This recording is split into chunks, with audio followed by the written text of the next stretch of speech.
Hello दोस्तों, स्वागत है मार्केट ज्ञान चैनल में। इन्वेस्टमेंट करने के पहले यह डिसाइड करना कि किस स्टॉक में पैसा डालना है और किससे बचना है, इसके लिए आप कुछ फंडामेंटल एनालिसिस जरूर करते हैं। लेकिन फंडामेंटल एनालिसिस कैसे करते हैं और फंडामेंटल एनालिसिस के कंस्टिट्यूएंट्स क्या हैं, क्या एनालाइज करना है, इस बात करेंगे इसके बारे में। और फंडामेंटल्स, टेक्निकल्स, इन सब के बाद भी जो सबसे ज़्यादा इंपॉर्टेंट चीज़ है उनको भी डिस्कस करेंगे। तो बने रहिए हमारे साथ और सब कुछ अच्छे से समझने के लिए वीडियो को लास्ट तक जरूर देखिए, क्योंकि आधी अधूरी जानकारी की वजह से गलत डिसीजंस होते हैं। तो आते हैं टॉपिक में।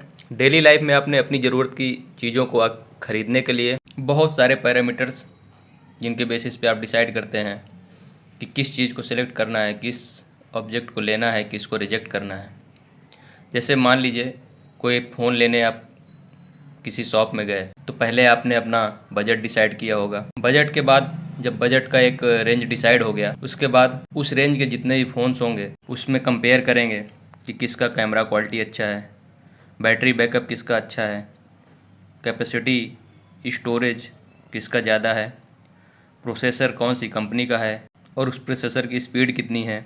यही सब चीज़ें अगर आप शेयर मार्केट में शेयर खरीदने के पहले पैरामीटर्स के बेसिस पे डिसाइड करें, क्योंकि शेयर भी तो आखिर एक ऑब्जेक्ट की तरह ही है आपके लिए। एक फ़ोन भी एक आप असेट ले रहे हैं, वैसे ही स्टॉक मार्केट में जब शेयर खरीदते हैं तो वो भी आपके लिए एक असेट है। उसी तरह उस शेयर का सही वैल्यूएशन, क्वालिटी, फ्यूचरिस्टिक अप्रोच कि कैसा परफॉर्म करेगा, उन सब को डिसाइड करने के लिए भी कुछ फीचर्स होते हैं, पैरामीटर्स होते हैं, जिनके बेस पे आप डिसाइड करेंगे कि इस स्टॉक को मुझे ख़रीदना चाहिए या नहीं। इन पैरामीटर्स के बेसिस पे आप डिसाइड करेंगे कि स्टॉक खरीदने लायक है या नहीं। और वो ऐसे कौन से पैरामीटर्स हैं जिनके बेसिस पे यह डिसाइड किया जा सकता है कि ये एक अच्छा या ख़राब शेयर है और इसको ख़रीदा जा सकता है या इससे बचा जा सकता है। और अगर ये डिसाइड होगा कि ये अच्छा शेयर है, लेकिन फिर भी बहुत बार ऐसा होता है कि अच्छा स्टॉक होने के बाद भी ये काफ़ी बार ओवर वैल्यूड होता है, तो आपको सही टाइमिंग भी चूज करना आना चाहिए। किस टाइम पे उस स्टॉक में,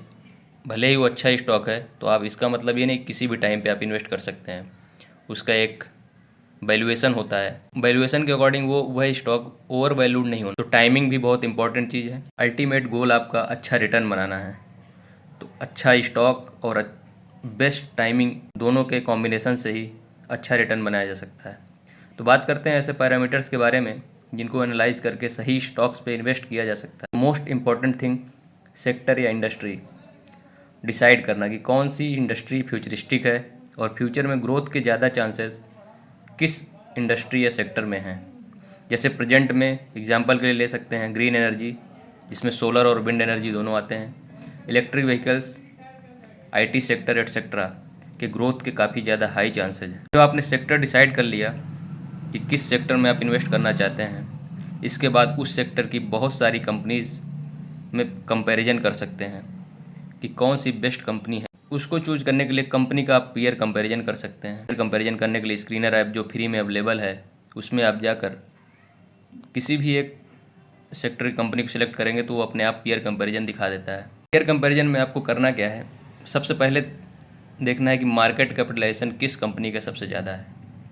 अगर बड़ी कंपनी है, मार्केट कैपिटलाइजेशन हाई है, तो वह काफ़ी स्टेबल स्टॉक होगा, जिससे कि उस कंपनी के डूबने के चांसेस, कोई अनसर्टेन टाइम मान लीजिए फ्यूचर में आता है, तो डूबने के चांसेस अदर कंपनीज़ के कंपैरिजन में बहुत कम हो जाते हैं, जिससे आपका रिस्क फैक्टर भी कम हो जाएगा। तो सेक्टर और अच्छा मार्केट कैपिटलाइजेशन चूज कर लिया आपने। अब उसके बाद अगला पैरामीटर आता है कि कंपनी का पीई रेशियो। पहले डिस्कस करते हैं कि पीई रेशियो आखिर है क्या। तो पीई रेशियो बताता है कि कंपनी की अर्निंग्स के हिसाब से स्टॉक का प्राइस कम है या ज़्यादा है। मतलब कि कंपनी की अर्निंग्स पर शेयर कितनी है। बहुत बार होता है कि अर्निंग्स कंपनी की नहीं बढ़ रही होती, लेकिन स्टॉक का प्राइस बहुत हाई हो जाता है, तो उसको ओवर वैल्यूएशन के कारण उसको आप रिजेक्ट कर सकते हैं। पी रेशियो ज़्यादा होने का मतलब है कि इन्वेस्टर्स पर रुपी प्रॉफिट के लिए ज़्यादा पैसा पे कर रहे हैं। कोई स्टॉक 1000 रुपये का अवेलेबल है और पर स्टॉक 1 ही रुपये की प्रॉफिट है, और वही स्टॉक बढ़कर 1500 का हो गया, लेकिन प्रॉफिट अभी भी 1 रुपये का ही है, तो आप 1500 रुपये पे कर रहे हैं सिर्फ 1 रुपये प्रॉफिट के लिए। तो पीई रेशियो बढ़ गया, जितना पीई रेशियो कम रहेगा उतना ही बेटर स्टॉक रहेगा। और कंपनी का पीई रेशियो इंडस्ट्री के पीई रेशियो के आसपास होना चाहिए। अगला पैरामीटर है ROE, रिटर्न ऑन इक्विटी, जो बताता है कि कंपनी प्रॉफिट बनाने के लिए शेयर होल्डर्स का जो पैसा उन्होंने इक्विटी के थ्रू जनरेट किया है तो कितना एफिशिएंटली यूज करती है। ROE हाई होने का मतलब है कि कंपनी का रिटर्न अच्छा है, मतलब मैनेजमेंट अच्छा काम कर रही है। और पैरामीटर्स जिनको इन्वेस्टमेंट के पहले जानना बहुत ज़रूरी है, जैसे कंपनी का बैलेंस शीट, जिससे आप कंपनी के प्रीवियस क्वार्टर और प्रीवियस ईयर्स में प्रॉफिट, रेवेन्यू और एक्सपेंसेस के पता चले कंपनी का प्रॉफिट और परफॉर्मेंस ओवर द ईयर्स और प्रीवियस क्वार्टर्स में कैसे रहे हैं। शेयर होल्डिंग पैटर्न्स भी आप देख सकते हैं कि प्रीवियस क्वार्टर्स में या प्रीवियस ईयर्स में कैसे चेंज हो रहे हैं। FIIs कहाँ इन्वेस्ट कर रहे हैं, DIIs कहाँ इन्वेस्ट कर रहे हैं, FIIs का इन्वेस्टमेंट कहाँ कम हो रहा है, उससे आप उन स्टॉक्स से बच सकते हैं। और म्यूचुअल फंड्स अपनी इन्वेस्टमेंट कहाँ बढ़ा रहे हैं, इन सब का एनालिसिस भी करना बहुत ज़रूरी है। ये हुए कुछ ऐसे पैरामीटर्स जिनके बेसिस पे आप डिसाइड कर सकते हैं कि कौन सी कंपनी अच्छी है और कहाँ पे आपको इन्वेस्ट करना चाहिए। इन्वेस्ट करने के बाद रिटर्न कब मिलेगा या स्टॉक कब मूव करेगा, ये किसी को नहीं पता होता, चाहे वॉरेन बफेट हो, चाहे राकेश झुनझुनवाला जी हों। अच्छा सेक्टर, अच्छी कंपनी, लो PE और हाई ROE, अच्छे बैलेंस शीट होने के बाद भी जो सबसे इम्पोर्टेंट चीज़ है अच्छे रिटर्न्स बनाने के लिए, वो है टाइम। आप आज कोई भी पेड़ लगा दें और कल उससे आप फल की उम्मीद करें कि आज एक दिन में वह पेड़ फल देने लगेगा, पॉसिबल नहीं है। फल का स्वाद लेने के लिए आपको टाइम देना पड़ेगा। वैसे ही मार्केट में अच्छे रिटर्न्स के लिए सबसे इम्पोर्टेंट चीज़ है कि आप अपना टाइम दें। जितना लंबा टाइम उतने अच्छे रिटर्न्स के देते हैं। अगले वीडियो में, हाँ, अगर वीडियो पसंद आया हो और कुछ सीखने को मिला हो तो चैनल को सब्सक्राइब ज़रूर करें, ताकि ऐसे ही आपके नॉलेज में इजाफा हो।